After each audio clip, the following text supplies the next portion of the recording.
And hello, welcome back to a brand new edition of Social Confoes. Diego, I'm starting to enjoy the intro music more and more every week. So, my compliments to the intro. Uh, Really. we took our time. We took our sweet time to going through that library. Awesome. Hey, so for everybody watching, whether you're watching on LinkedIn, on YouTube, or on Facebook, thank you for joining in. We have a brand new edition from Social Confoes. We had our first female guest, and we decided we liked it this much that we decided to introduce another female guest. So without further ado, Diego, the floor is all yours. Sure. So, as you all know, last week we had Doreen to give us a perspective on how she got to those marketing stages. So, if you missed that episode, check it out. It's already live on the website and the streaming platforms. But to continue the conversation on marketing, but to give us a different perspective, we've invited none other than Roanne Smith, all the way from Barbados, to join us tonight. And a little backstory on Roanne, how I met her. It's quite funny because we didn't even meet in Suriname or Barbados. Out of all the places that we met was at the other side of the world in New Zealand. And what's even funnier is when I was there, it was exactly around this time last year. So probably a year ago, new student, finding my way around, and there's this little Caribbean community there that often meets up, have something to eat, gets a drink, and one of my other friends told me about it, forwarded my number to Rowan, and I get a WhatsApp message from Rowan. Hey, we're having a get together this weekend. Want to join us? But as I'm reading that message, I was going through my course guides and I read some the course description, who the lecturers are, and I see Rowan Smith from Barbados currently pursuing a PhD in marketing, and I'm like, could it be? Could it really be? So I go to this dinner, and there's a seat right beside her, free. I take a seat there. So my first thing is, Rowan, so are you my lecturer? And that's how we first met. Rowan, welcome to the Hi. show. Hi, everybody. Thanks so much for having me, Jean-Luc and Diego. So, Glad to so have you here. I Thank want to you. know, of course, because you're on the other side of the world, and there's just somebody that decides we should have dinners with people from the Caribbean. Like, how did it get started? I'm really interested a little bit about the backstory about that as well. Well, that's so interesting because I was one of the first to arrive in 2017. So February 2017. And when I got there weren't any other Caribbean students that I knew about. So I asked the international student office to put me in contact with two students. And a couple of months later, they finally got back to me and gave me the name of two students. And then I only met one. And then after that, a friend from Trinidad came. Well, we weren't friends then. She came from Trinidad. She had done her master's there, and she was there for a month in New Zealand. And then she found out from somebody, a mutual friend, that there was another Caribbean person around. So she was like, oh my goodness, I wish I had known that you were here because I would have, gone together with you and welcomed you. And I'm like, when did you come? And she said, July. And I was like, I was here since February. I should be welcoming you. And then the next year, we had about 7 students come, and then, or actually maybe about 10. And then the year after that was Diego. I think did Tiffany come that time as well, and a couple more St. Lucians, and we ended up having a group of 14 students, which is the largest amount of students that we've ever had on our campus at any one time. And so I guess it kind of started from a place of needing community. I must say, in the beginning, the first year especially, it was very lonely. So when the others started to come in, it was really good to find other Caribbean people that you could bond with and who understood you, and you didn't have to constantly be explaining stuff and explaining your culture. So it was, yeah, so that's how we ended up, having multiple get-togethers and eating lots of food and playing games and listening to music. Really fun times. Yeah, and it was really heartwarming because you're there and you don't know anybody. And Mm-hmm. especially coming from Suriname, you know this, Sean. Look, when we go out, it's a rarity to encounter someone. So Mm-hmm. having this Caribbean community was like an extended kind of family, in a Mm-hmm. sense. So that was pretty nice.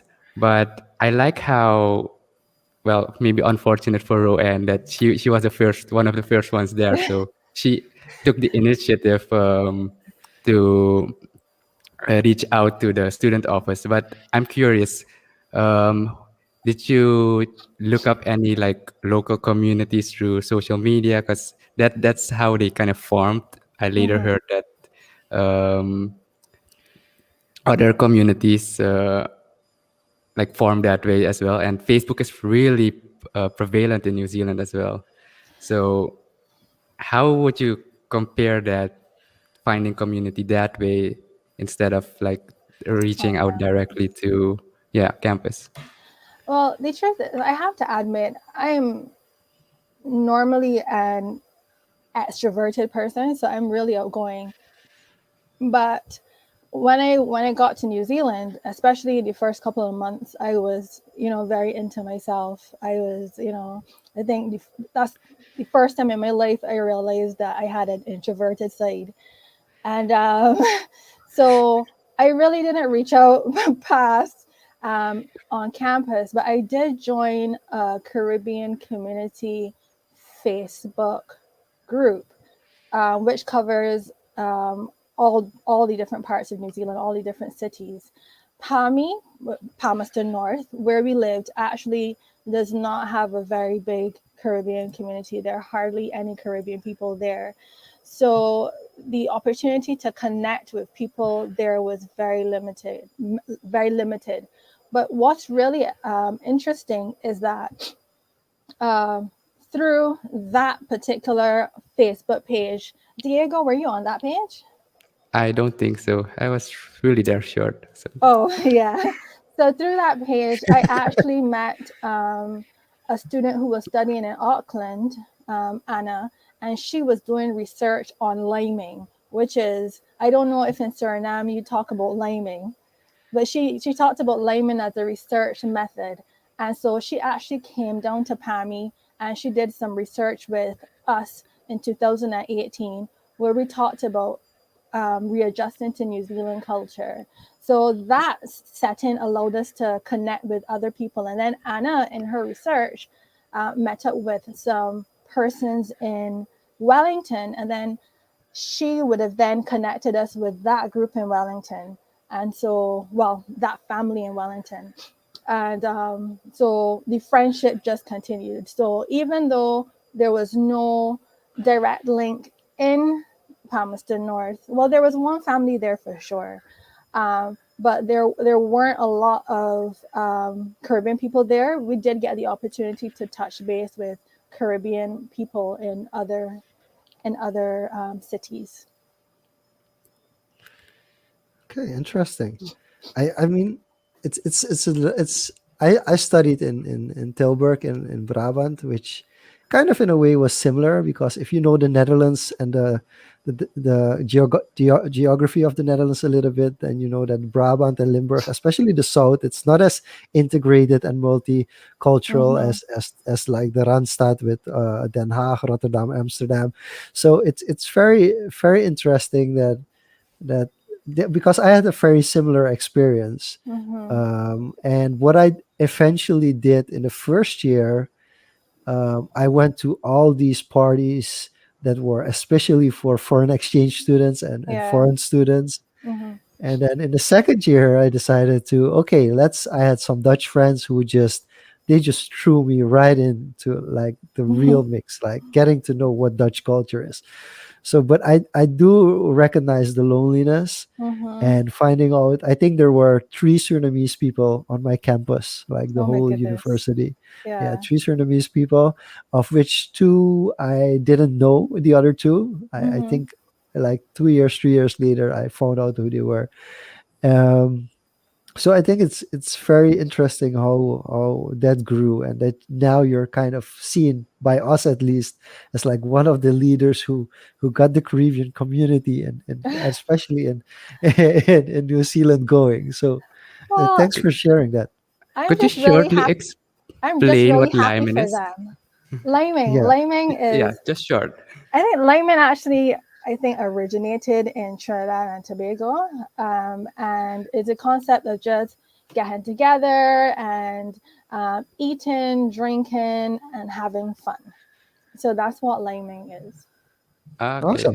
Okay. Okay, that's Marlon also says it because we have some comments coming in. So Marlon also says, yeah, it's a Trini thing.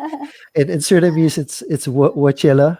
Well, chill. He Okay, also, I'm gonna write that yeah. down. So we're chilling. It's kind of like the Okay. Surinamese version of it. He Yeah. also mentions that the I and he's going into into specific types.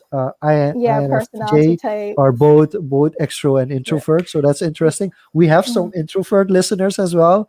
Gregory was also saying that he likes the audio and the video, and of Okay. course, one of the people that I actually is Surinamese. I got to know him in Tilburg is Giano. So, oh, actually, the wrong one. Sorry, Giano. Thanks for representing Tilburg as well. And Stephanie is also mentioning it's definitely a A Trini thing. Trini thing. Yes. So right now we're kind of chilling as well on the internet. It's a little bit different. We don't have nice soca music. We don't have anything that kind of really gives the vibe. But social convos is kind of a way to lime as well with others. So For wow, sure. we're even getting Hayden in Barbados in the Hey, house. hi, So Aaron. so we're really having everybody from the Caribbean in because Guyana right now is in Curacao. We have Suriname listening and representing as well. I'm here to listening. So thank you for joining in, Gregory. So we have a good mix, and we promised them Diego to talk a little bit about the academic side as well. So we're s- also going to ask you like why New Zealand. I mean, I've asked Diego why New Zealand, but we also want to know why did you decide to do your PhD or start your PhD program in New Zealand, and how did that come about? So, why New Zealand first? I had a lecturer, no, sorry, a teacher in secondary school who studied in New Zealand. And just the way that she described it, it just seemed like a really interesting place. And I always felt like, okay, this is some place that I may want to study. And so when I was looking to do PhDs, naturally it was one of the places that I looked at. I also looked at Australia. I didn't want to do what I consider to be regular. So I lived in the US before. Um, I've never been to the UK, but I know that a lot of people go to the UK. So, and that going to the UK shouldn't be that difficult. But New Zealand was kind of far and a very different experience. So I wanted to have a different kind of experience. And that's why I ended up going to New Zealand. Why I wanted to do my PhD, because because of my interest in lecturing. I love lecturing. I love teaching. I love research, and so in order to be a lecturer, I need to complete my PhD. So that's what set me on that journey. Okay, it's sorry. It's interesting that you mentioned that because um it's something that especially in Western countries, so I'm really curious if that's also the case in Barbados. Do Mm. you if you want to lecture at a university in Barbados, do you have to also have a PhD? Yeah, for the most part, I can definitely speak for the department that I was a part of. I know a couple of years ago, people got away with just lecturing with their masters, but increasingly the requirement has been for PhD, especially, I guess, universities need to become competitive. And part of being competitive means having faculty that compete at a certain level. And so if everybody around the world has a PhD, you Yeah. know, you want to have lecturers that have a PhD as well. So I think that for, even for those countries who may not have that at this time, that is something that will definitely evolve. But do you think it's becoming diluted, or in a sense, because like 10, 20 years ago, it was all the bachelor race. Everyone, Mm-hmm. you had to have a bachelor to get, the high position, but that kind of diluted, and now it's a master.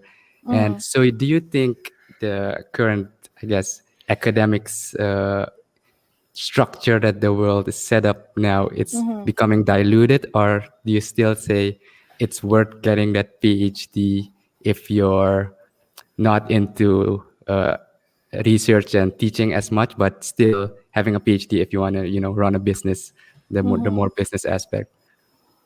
All right, so that's a really interesting question. As it relates to dilution, I think that we are still a far way off where that's concerned as it relates to a PhD. A PhD is also a huge investment in terms of time and brain power.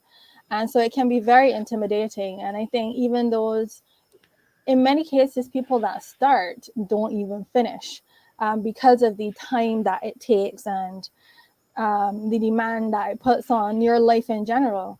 Um, I forgot the last part of the question. Yeah. Do you think? Oh, in terms of if you want to run a business. Yeah. Um, okay, so there are different types of doctorates. There's the doctorate of philosophy, and then there's within business, and there's also the doctorate of business administration. Now, both of them can teach at the university level, but if you're not that interested in research, then maybe one of the things you may consider is doing a doctor of business administration. That is more course oriented. Um, so it has more classroom time, and it also has a research component, because the truth is both of them are significant commitments. And I would say if somebody does uh, a DBA, which is a doctor in business administration, it can show a commitment to their profession and honing their craft in business. But a lot of people don't like research. And so a PhD is a significant amount of research. And so it really depends on what you want to get into. Yeah, I'm one of those that doesn't want to go deep into, research. So kind of that was my first approach, as picking such a Mm-hmm. short time frame. But Mm-hmm. yeah, it's a trade-off you gotta pick. But Yeah. um, Interesting. Yeah. So I want to jump into this. There are several questions. We'll come up to the question of Marlon in a second. I have a question which is very similar to Gregory's question. So I want to allow Gregory first. So what Gregory says is a common criticism about academics is that theoretical assumptions become less realistic the further you go. How do you prevent yourself from becoming an armchair intellectual? That is, I think that is a really common criticism and perception. But I don't necessarily think that it is true. I think that marketers, well, marketing lecturers do contribute a lot as it relates to their community, for example, as it relates to research. So, for example, my supervisor in New Zealand, she did research on blood donations, and that has a very practical application within society. The research that I'm doing has to do with refugees and them navigating the service encounter with service providers and social services. And so even if I look beyond the social side of marketing, even if you look at running a business, there is there's often the idea that there is a divide, there's a versus, which is really interesting. Your topic, there's a marketing in academics versus a marketing in business divide. But I think that the two of them really should work together a lot more. Yes. And I think that we would all be the better for it. Marketing, academics, and um, marketing business practitioners. I think it's the principle. So I'm quickly gonna dive into this because I'm with a similar thing. In the end, the PhD is about value. So Mm-hmm. depending on, and there's different types of value. We have to understand, like you mentioned, it's 4 years. I think all PhDs are at least 4 years of your time that you It have to can be. go through. It can be three, Yeah, but it means if that you're really good. yeah, but it means you have to specialize, really specialize in a certain topic. So Mm-hmm. when you come out with a PhD, it really means that you fully understand a certain topic, a certain area. Now, Mm-hmm. the problem that I have with PhD is that in the end, the PhD is about value, whether it's value to the community, value to the research, value to the topic, or in some cases, value to the economics. Mm-hmm. Because there's also an economic side behind it. And it's not that I dislike the fact that it's being used for economics, but it's also the universities who write the most A-list articles, get paid the most, get ranked the highest, which means that you want to list as many A-list articles in A-list magazines, academic Mm-hmm. journals as possible. And that often means that sometimes professors tend to push PhD students into a direction because they know that there's interest in that direction from That happens economic. really often. So I Mm-hmm. think that's my biggest issue, and Mm-hmm. and that's also connected to the topics that are kind of new, because it's Mm-hmm. really hard to do academic research on a topic that's new.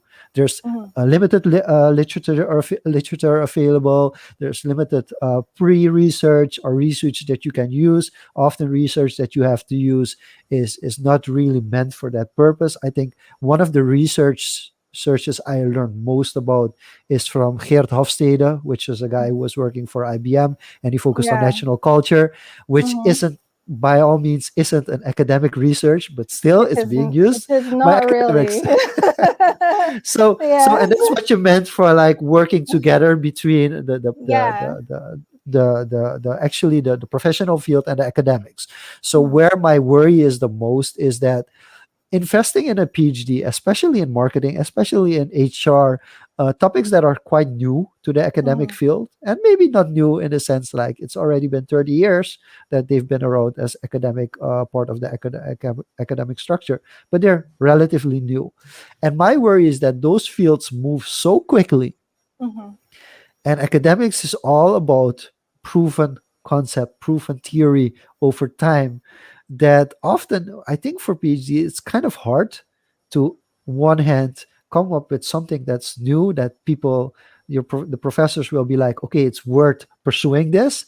And on the other side, it's staying relevant, that it's not a Mm-hmm. topic that you've done your PhD, and then in 5 years after you've done your PhD, like everybody, yeah, but that's so 5 years ago, that topic Yeah. isn't relevant.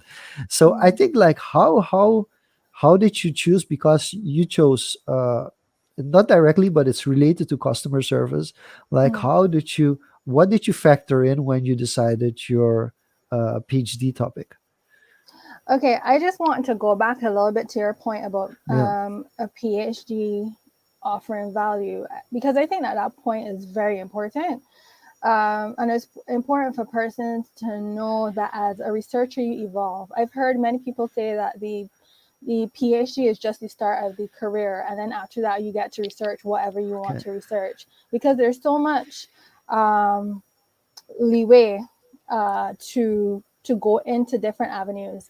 And then as a PhD, there's so many different skills that you learn, especially as it relates to research and research ethics. There's a lot of resilience. There's definitely a sharpening of your writing skills, um, presentation skills, reporting. And so there's a lot of value that comes out of it outside of that paper that you present at the end. And so it's not something that you should just say, okay, well, after I've done this, then, what next? After you've done this, there are a lot of different directions that you can go, because you've gotten a lot of, what's the word, transferable skills, right? So it's just after that also how you market yourself. Now, as it relates to how I chose my PhD. Now, my PhD topic, I would have done my master's in something commercial. So I looked at the profile of the Caribbean male grocery shopper. Now, Okay. I wanted to do something that I consider to be social for my PhD. I wanted to do something that is meaningful, because that's where my heart is. I am someone who's interested in development of other people and providing opportunities for others. And so I saw that there was a gap in the research as it relates to providing studies on the provision of services for vulnerable populations. And originally, I was going to look at mental health.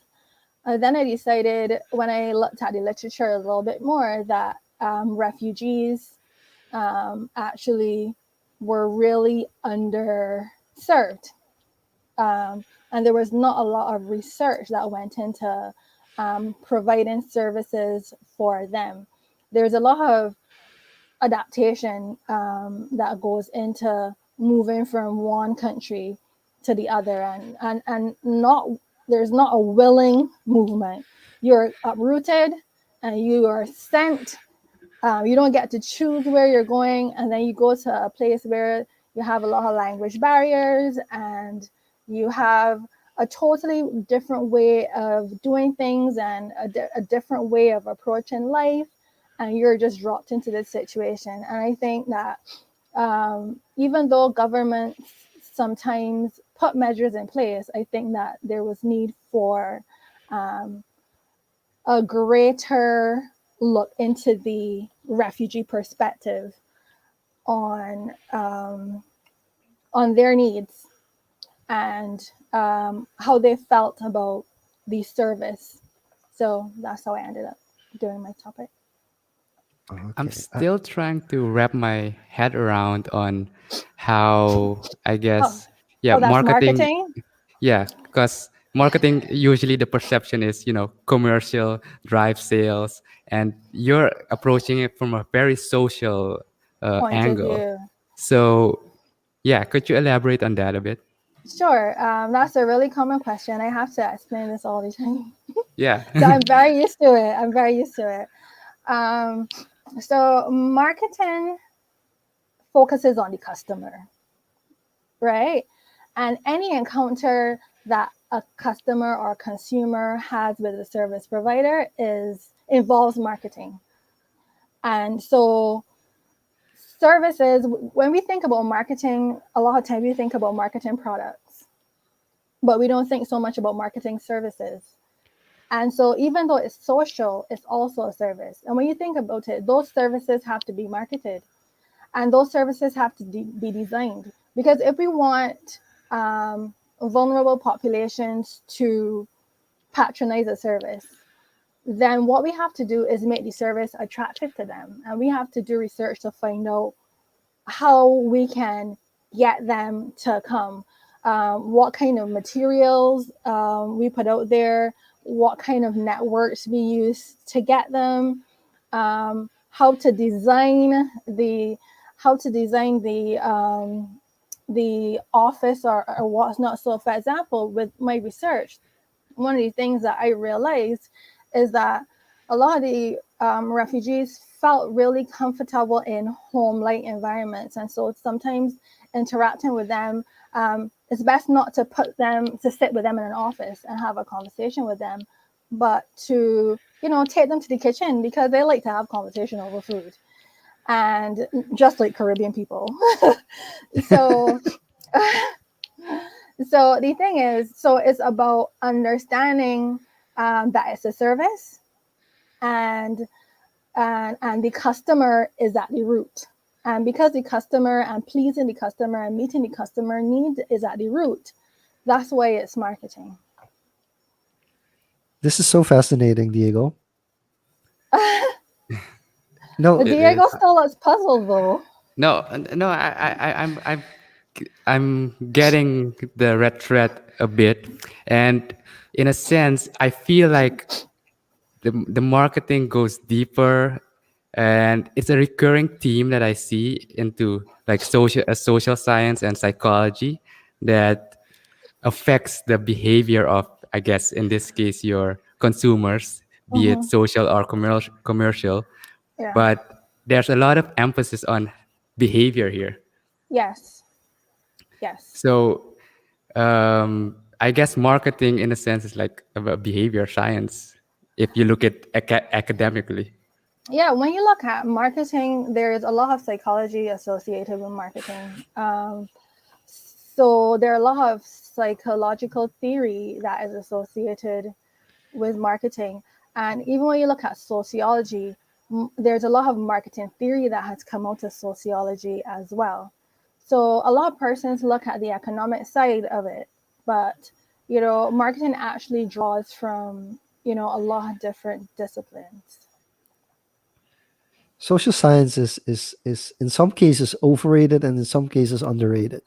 The Also, reasons it's overrated is because in some cases people use social science to push political perspectives on people, which mhm, can be very dangerous. And on the mhm, other side, it's especially when people talk about numbers, and especially when you focus on exact science, some things you cannot explain through exact science, or through economics. So there's also a social aspect, and this is why I find this so perplexing, because it's great that you asked the question, Diego, because in the first when you first look at the research, you're like, oh, but how's that marketing? But we're seeing a similar thing with vaccines and with COVID-19, and how that's being marketed by governments, and how is that exactly. being marketed? And it's always from the economics perspectives. It's very often not from the social perspective, which, to be honest, I'm not going to get into, because there will be some red flags and I will get some calls tomorrow Yeah. if I do. But um, I do have to ask, considering COVID's been here for almost, or for most of us, over a year, Mhm. how has that impacted your research? Because I feel like it must have, in a certain way, also had impact. And did you have to, like, adapt a chapter of your research to a changed situation due to COVID, or the is the kind of the starting point the same as it was when you started your PhD? Well, the truth is, because I collected my data before COVID Ah, started. Yeah, I got really lucky. So I collected my data before COVID started, so my data actually was not affected by the research, and sorry, by COVID. And that I also have pretty good relationships with the stakeholders. And so at any point in time, I can send them an email, I can WhatsApp them, and ask them questions. So that's also a really important thing as it relates to academics and research, really developing and maintaining those kind of relationships. You said your data wasn't affected because you collected it before COVID, but I assume that COVID still had an impact on it. So, would you argue that the data you collected is like kind of evergreen data, like it's data you could apply regardless of an external factor like COVID Mhm. having like a global effect? Mhm. No, the thing about research is that, especially for a PhD, you deal with a particular topic. And then after that, you have, and from reading articles, you would see suggestions for future research or recommendations for future research. So that actually is something that can be considered for future research. How has COVID impacted the services being offered to refugees? So that's actually really interesting. Thanks, Diego. yeah, because that's the base study. So Zealand is putting in a base study, and then a Uh, master student or a bachelor student can take parts of a research and no, use I that for the want that basis of. topic. You I want want a that topic? topic. Okay, good. Yeah, yeah, I love it. yeah, I love it. yeah, yeah. So, Diego, I don't know whether or not you want to quickly jump into the Yeah, comments, do a quick fire as because well. Yeah. in the meantime, a lot of people joined in. Tevin's here again saying hey. Tevin and Rohan saying good evening. Gregory shortly mentions that PG in economics is the worst because that's his field. So I could let's not imagine. go into that debate now because we're focused on marketing. Um, but yeah, that's a different topic in itself. Um, So we got someone on politics here. One quip I've heard is that the economists become so envious of physicists that they constructed new domains simply for mathematical complexity instead of realistic value. So, yeah, I'm not sure how that impacts like social marketing, but yeah, so, and we got some more statements agreeing with some of your views, and yeah, some are directed to the economics. But let's focus here. We're here to talk about Mm, the marketing side, marketing. I quickly and have one more. I yeah, quickly do have one more. Mhm. And this is one from Ireland. My friend in China said it feels like a lifelong marriage, and then you give letters in your name. I think that's referring to the life as a PhD student. Have you felt that? What's the biggest compromise that you had to make because you are doing a PhD? I I feel sometimes like I put my life on hold, and my best friend always says to me, "Your life is not on hold. You're living."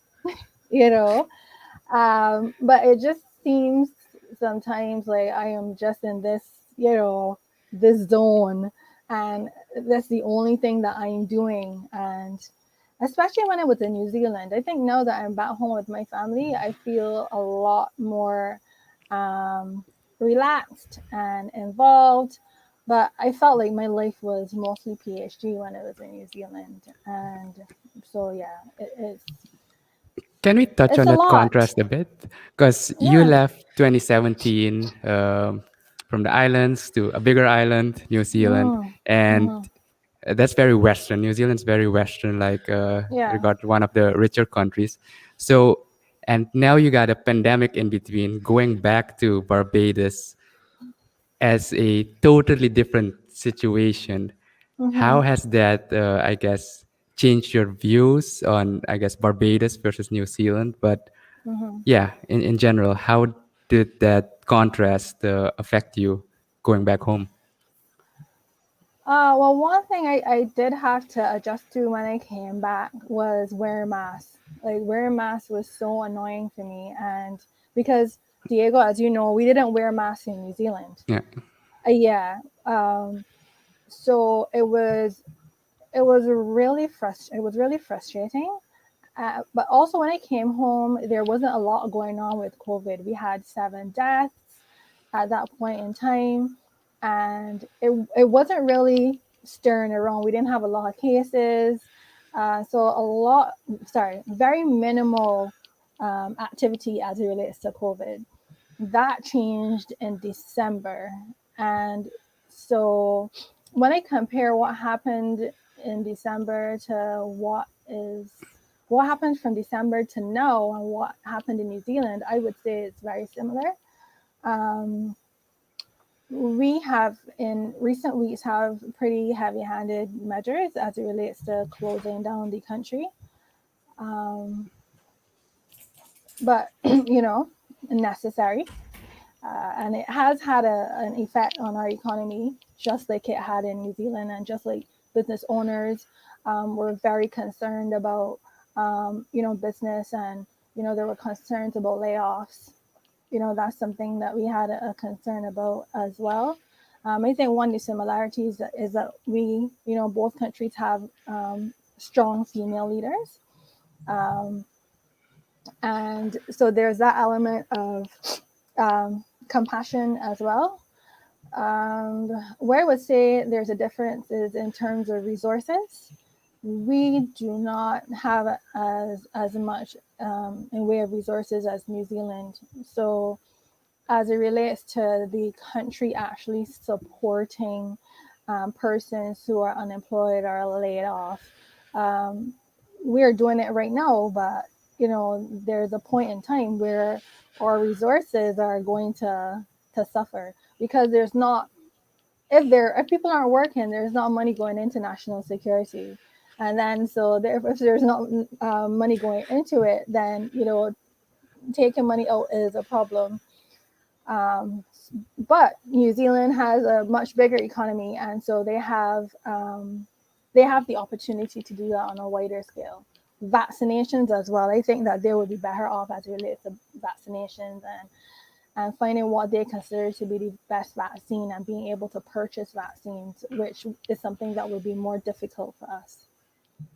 Nobody in the Caribbean, like no country in the Caribbean, was able to get the first dose of the Pfizer vaccine, which I find very, very interesting Mm, how that works. But basically, it's kind of like, yeah, we're gonna keep the good stuff for us. I think there was an article today that kind of highlighted that Western countries have like some Western countries have like four times the amount of vaccines that that that they they need. need, and like the whole Caribbean was like Pfizer was like first round of Pfizer of the Caribbean. Yeah, sorry, you're not.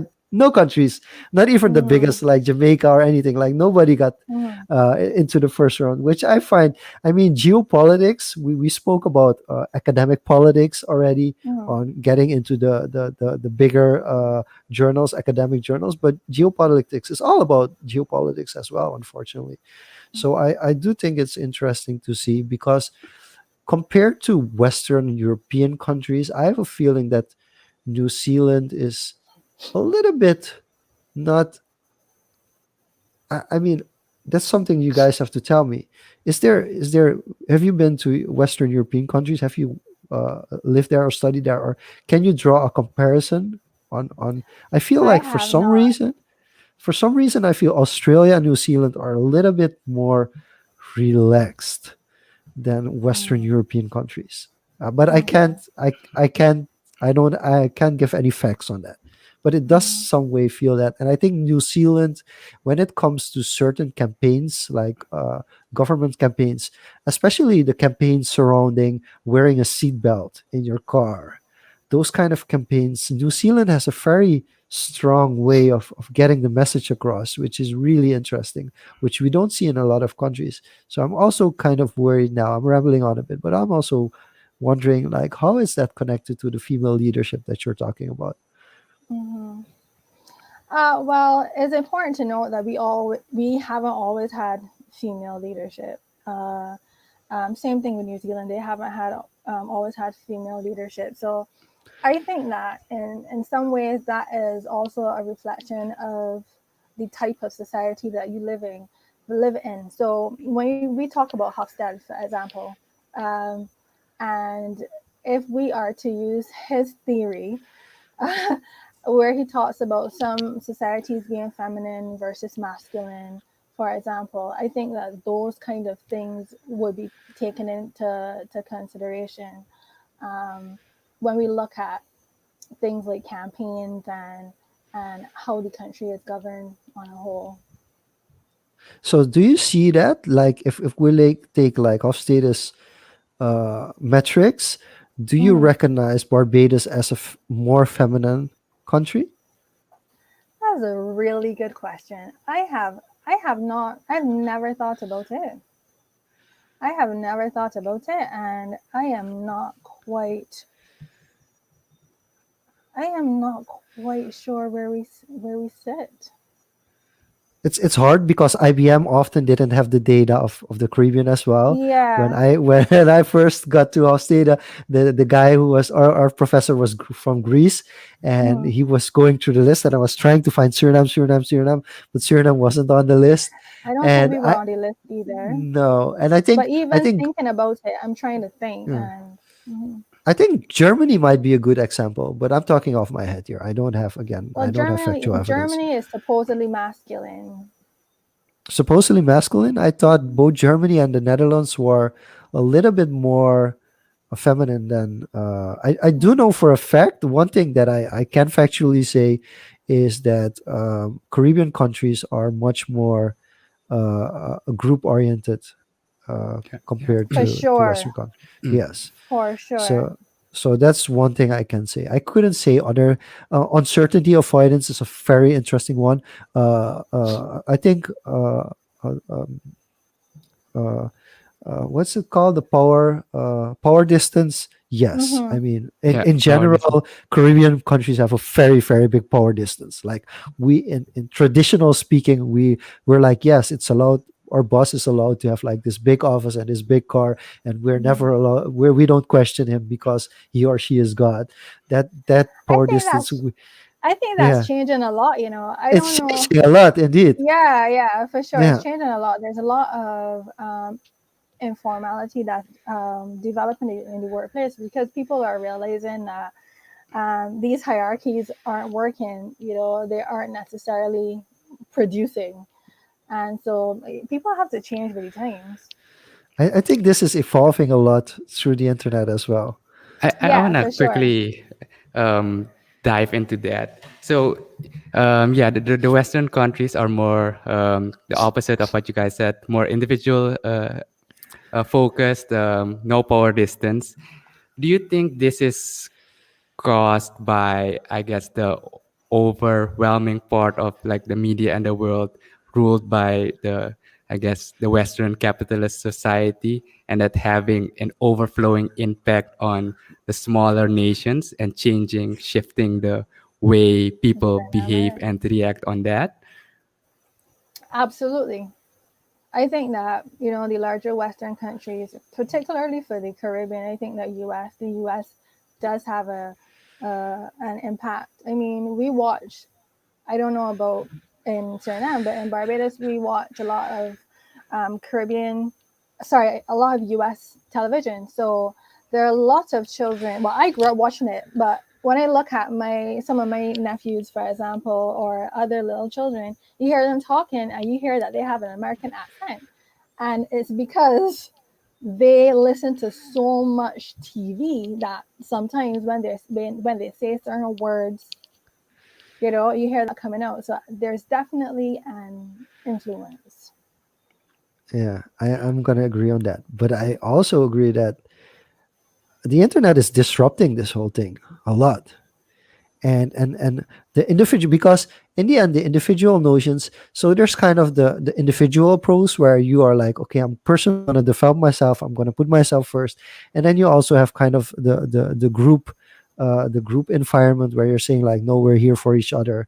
Yeah. And I think it's changing. We are more, still are more group oriented. It's part of our culture indeed, like some of you are saying in the comments. So that's really the case, but it's also becoming less. It's a lot more, and now that there's the internet, people are taking the good bits. It's much easier because let's take it from a center and periphery perspective. So the center could be the economic center of the world, like the biggest cities where all the money comes through. It could be the cultural capitals of the world. It could be even the academic capitals of the world. That's kind of the center. Basically, Mm-hmm. that's, they decide what is of value for the rest of the world. and Mm-hmm. and the periphery is kind of everybody else who doesn't have the resources, the Mm-hmm. possibilities, the money to get into the same info, to get into the same capital. But what Mm-hmm. we're seeing now is, because of decentralization in the world in general, all of a sudden I can pick the best things from any country in the world, from anywhere that I want, and I can start implementing it. And what Mm-hmm. we were worried about, and this is something very pragmatic, Mm-hmm. it's not necessarily academic or scientific. What we were worried about, like one of my biggest worries when I thought about Ricardo Semler's method of how he runs a business, allowing the people in your company to decide their salary for themselves. One of the Mm-hmm. biggest worries was like, yeah, but what if I get somebody who totally has no self-awareness and wants to earn more than everybody, like even the board members? How do you Yeah. approach that? And when you put it into practice, you're Mm-hmm. surprised by the fact that when people are given that opportunity, most of them are like, no, this is, if either they cannot work in that environment, and you'll figure it out within 6 months that that person isn't fit for the responsibility to decide their own salary, Mhm. or you realize that it makes them even more accountable and makes them even want to do it more. So I Mhm. think this concept, if you would have thought about this in the 90s, and somebody would have said it in the 90s, and they would put it want to implement it in Suriname, like, hey, this is this new marketing strategy that Richard Branson invented, we should try it in Suriname, people would be like, Mhm. you're out of your mind, you're out of your mind. And now we get to see examples from everywhere in the world where Mhm. the best bits are taken, people put it into practice, and it works, which gives us the confidence to say, like, okay, my national culture for Suriname might be this, through research, but now we're seeing that we can go against the drain. We can actually decide to say, like, okay, but if it works, it might be able to work here as well. I actually want to pick up on two things that you said as it relates to decentralization and groups. No, definitely there is a lot of decentralization as it relates to education because uh, before people saw education as university and and even a trade school, for example. So it had to happen within an institution. But what the internet has done, it has allowed for people to go online and find information. You have Coursera, for example, where people can sign up for courses and audit courses for free. And they can put it on their resume. There's HubSpot, there's Google Analytics. I've done a HubSpot, two HubSpot courses, for example, even though I'm doing a PhD, you know. Um, so you definitely don't have to go into academics in order to learn some of these things. There's a lot of resources out there, um, but what I would say is that the resources start somewhere. So I don't want people to divorce practice from um, from the resources. You know, the what the resources began with is research and Yes. academics doing the research and doing all the testing and the numbers and the validation and the qualitative question research and asking all the right questions. And this is now becoming available in a decentralized way for persons to access this information. So there is a lot of growth in that area. And then as it relates to society and the internet and how it's bringing us together as groups, it actually made me think about memes. And I love memes. Memes crack me up. And um, I think that one of the things that I've learned over the past couple of years is that all over the world, we are so alike. You know, we find some of the same things funny, and we find a lot of the same things interesting. We have very similar experiences. So I think it's bringing a lot of the world together. And so, whereas we were kind of in our silos before, you know, people are building communities, and those communities are, you know, people are building networks for business, but they're also building networks to help each other and provide support. There are Facebook pages where people provide support for mental health or people that have had certain medical procedures. So there definitely is the opportunity with the internet and particularly social media to really unite as a people and to do good things. It's really about what you want to do with the information that you have. Yeah, with access and I guess information being democratized and access being becoming more easily for people, you get this counter problem, like too much information, finding the valid stuff, kind of like finding the needles in the haystacks. It's true. Um, so, but my counterpoint to that is this is a recurring thing that we've seen in our previous episodes, like the rise of tribes, these little communities, tight knit communities Mm, that actually help. curate the best information Mm-hmm. into a sense. So from a marketing, consumer behavior, and social media Mm-hmm. perspective, how can this curation be amplified so that these communities don't get lost in the haystack to find the actual valid information? How do marketers find these tribes, or how How do they can we use? apply, yeah, how can marketers, or how can they apply marketing within these tribes to find, the right people, and so that people also find the right tribes to join for information they want to find? Well, tribes and marketing are very important. That is a social media group is excellent fodder for finding out information about how people behave. So, consumer behavior basically looks at how people select information, how they purchase information, how they use, um, how they, sorry, not purchase products or services, how they use those products and services. It even goes as far as how they dispose of the products and services. So, what marketers can do is become a part of these trades and therefore mine information. So they can mine information. Well, if they are the persons who have set up the communities, which is sometimes the case, then there's always the business analytics behind it.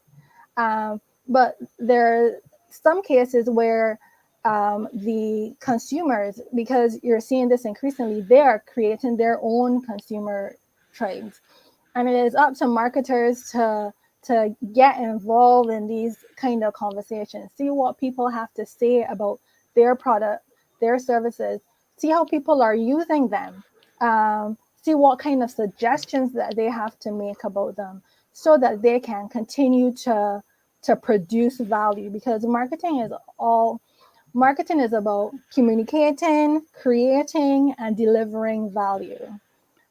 Yes, that is very textbook, but that is exactly what it is. It is about creating, communicating, and delivering value. And so you have to, in order to communicate, create, and deliver value, you have to find out, what does my consumer find to be valuable? And the best place to find out is to talk to them and to be in a space where they're talking to each other and where they can also talk to you. And it's a lot of work. And Yes. if you have a superior approach, you will fail.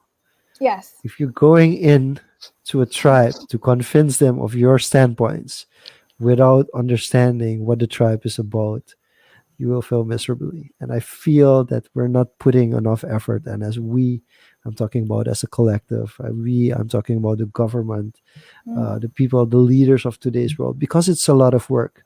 Mm-hmm. And even from a personal perspective, even if I want to do it, and I think that's also a struggle. I think a lot of people are in. We are so committed and so deep into our own rat race that we find it hard to look outside of our own world to deal with real issues that we have, because Yes. those real issues take effort. Like, if you've planned out your life and you want to do this and it's already going a little bit according to plan, it's really easy, or it's relatively easy for you to go your path and stay into a successful path and focus on yourself and building yourself. But to Mm-hmm. go out of that and thinking really about the community and understanding that if you want to do something for the community, um, you're going to have to work twice as hard. Everybody's going to be against you because you're trying to fix something that some people just don't realize or don't even want to have fixed. So, and then we get into politics easily, because that's a lot of times what happens with politicians. Mm-hmm. And at a certain point, we take them for granted, but we take so many people for granted. So for you, my compliments for you to taking your time Thank to you. think about a topic that is very, very important to us to understand. And it's being misunderstood, and maybe COVID has halted it a bit, but Mm-hmm. the drive towards people migrating to other countries will get bigger and bigger and bigger this decade. Mm-hmm. So I think it's a very good starting point. But there are so many social topics surrounding migration, and I know that like the UN deals with these kind of things a lot, Mm-hmm. and they approach it from a certain perspective where a lot Mm-hmm. of people are disagreeing with their approach because it's a Mm-hmm. governmental approach and not really a social approach. Mm-hmm. So I really respect people that are still in the phase where or still believe in doing research that actually helps society, even if there's so many people that are moving against you, that you Mm-hmm. still feel like I want to do something that makes society better. So Thank you. props to that. Thank you so much. Yeah. Mm. I think let's take a few the last questions from the comment section and then wrap up. And I think Devin's question here follows up nicely to what you mentioned before. And on a previous episode, we had a topic on branding a nation, a country. Mm. So, what are your thoughts on how can you apply social marketing on a country level, on a national level, for say Barbados? Mm-hmm. Okay, so let's start with the fact that social marketing and marketing with there's a difference between social marketing and marketing social services. Social marketing really looks at behavior change. And so, if we want to change the way that people behave in a nation in order to brand the nation, I think we have to start at looking at things that I think we have to start looking at things that add value to the nation, and not only for us but for others. So, for example, things like the way that we keep the country in terms of tidiness, is there a lot of littering? So we can put social marketing campaigns in place to encourage people to change their behavior as it relates to littering. Things like customer service. So if you want to attract people to your nation, and it doesn't even have to be persons who work within the hotel industry, for example, or within stores. It could be just the average Barbadian person. What we would want to do is to promote a culture. Actually, we've had a campaign here that says, tourism is our business, let's play our part. Because the the emphasis was that everybody in the country has an impact on how tourists see our nation. And so, therefore, it is our responsibility. So, I think branding has to go, when you look at social marketing and branding, it really has to go to an individual level. You really have to, the stakeholders or the persons in charge really have to look at sending messaging to individual persons and getting them to understand how they need to change their behavior in order to make the nation better. And in addition to that, if you change the nation and make it better, how does it benefit you as an individual? How does it benefit your children and your children's children? And so I think those are some of the ways that you can do it. I know you asked about Barbados, but I actually thought about India, for example, and some of the issues that India was having as it relates to um, water, sanitation, and persons not, women in particular, not feeling comfortable. Um, there not being enough toilets around, and women holding their urine or excrement um, until they found a bathroom, and how it was affecting them physically. It was making them ill, and how India had to put campaigns in place to make sure that persons realize how detrimental that can be, and how, as a government, they had to, start putting toilets in strategic places so that um, women could access those things. And I think that those kind of things make countries look more progressive, And therefore somebody may say, okay, well, India, there's a problem with public excrement in India, because it happens sometimes. However, I'm unwilling to visit there now because I've seen that the government is willing to put certain things in place. So that's my thoughts on that. I hope that I answered the question. There's so Yes. many follow-up questions that you would Yes. want to ask. Do we have time? Maybe one, Chanduk. Let's go. Let's go with one. What are your thoughts? Yeah, they're popping so much popping to my head. I see one here from Gregory. Maybe want to use his question. Let's just use his question, and if there's time, we do a quick follow up on it as well. So, are conspiracy theories websites a danger to the well-being of their tribes or their communities, and what is the solution for this uh, problem? Before you answer, I mhm. might you might want to answer it separately, but I'm basically having a similar question, not exactly the same, but for me the question is like, um, there's a lot of uh, pseudo, how do you say this correctly?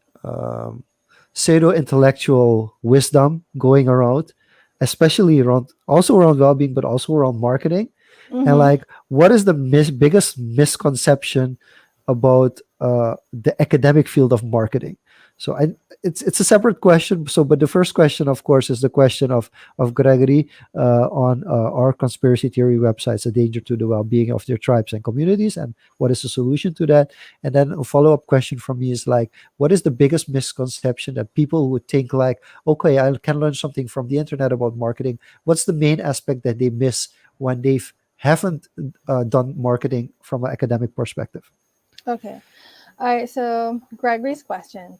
I think that as long as you have information out there that is fake, it is a danger, to the well-being of persons, because especially especially when it comes to them maybe avoiding things or becoming involved in activities because they're told that certain information is, you know, um, false or certain information is real. So, and I'm not going to pick a side on this because I'm not a political person.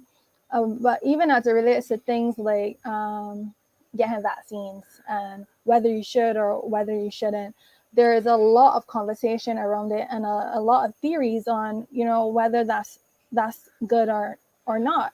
Microchipping. There's also a lot of debate on that as well. And the thing is, I think that the persons, I think one, people often believe what they want to believe.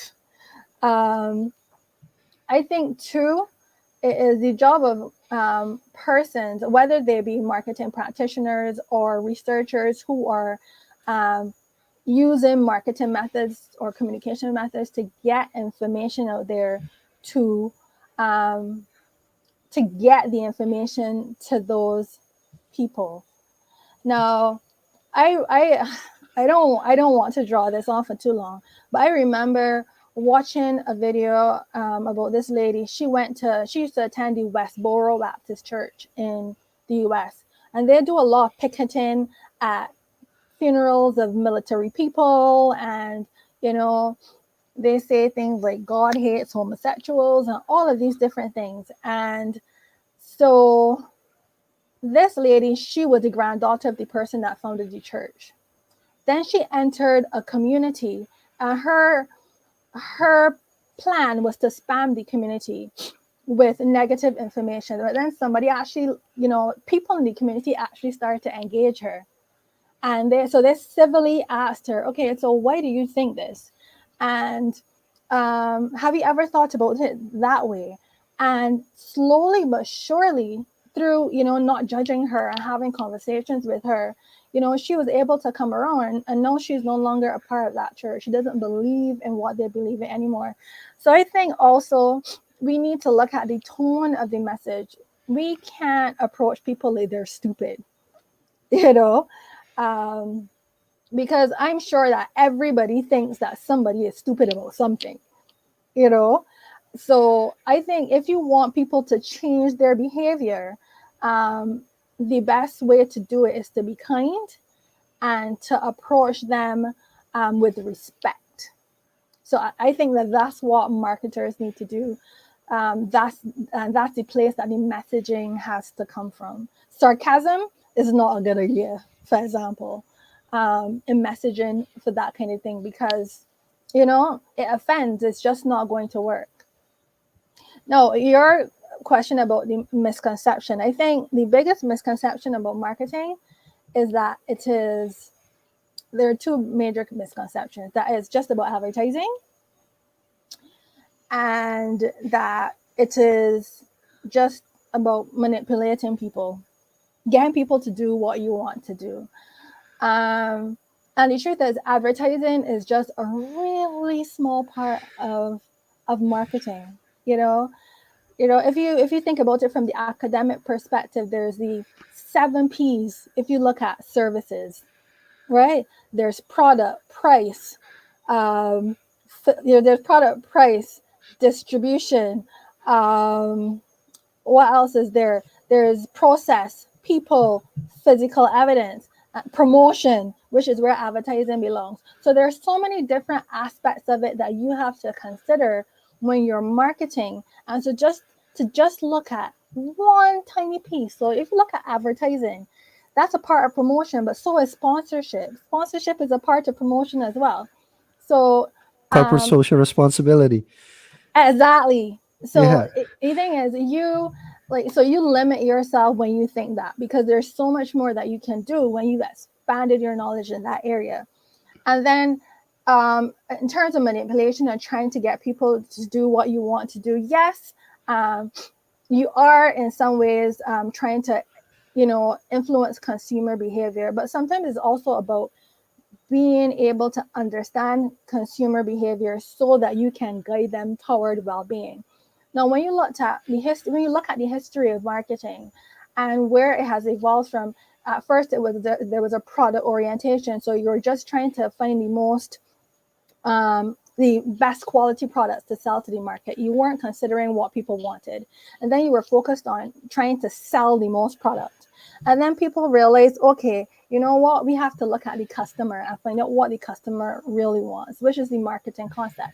And now there's a holistic marketing concept which realizes that it's just not about the person that you're selling to, but it's also about the community and stakeholders at large. Like, how is your product affecting the environment, for example? And so marketing also does good. So like most things, you can use it for good or you can use it for bad.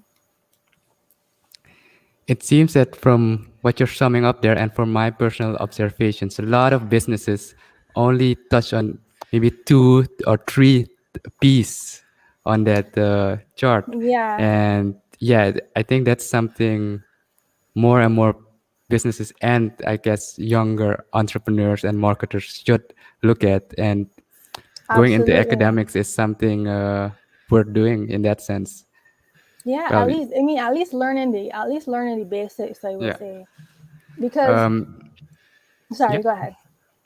No, I was just going to say a lot of marketing practice comes out of theory, and we do things because we've seen other people learn doing it, and you know, and that's okay.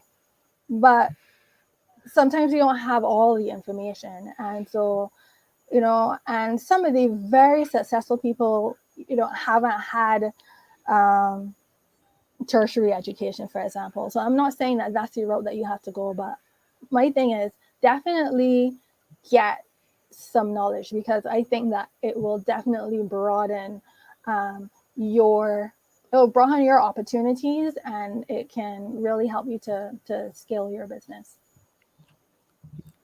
Cool. And you're getting a lot of compliments from it's Deanne Smith relation. Yes. Thank you, Yeah. Diane. That's my sister. And She's in the next room. Oh, and Jonathan also says great input from Roanne. Tevin says thank you for the answers.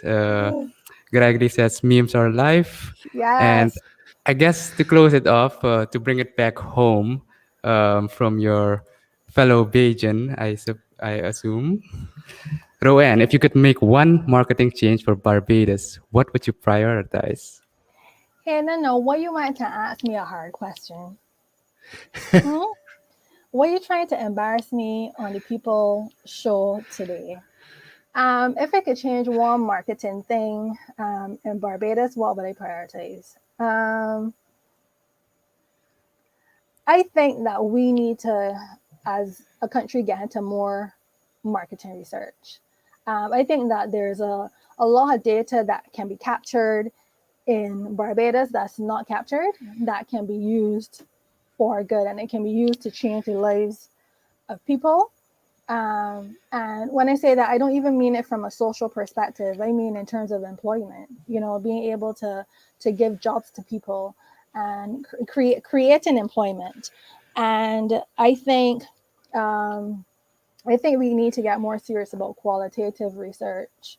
Uh, there's a lot of emphasis on numbers, numbers, numbers. What do these stats say? But I think we need to find out why are people doing what they're doing.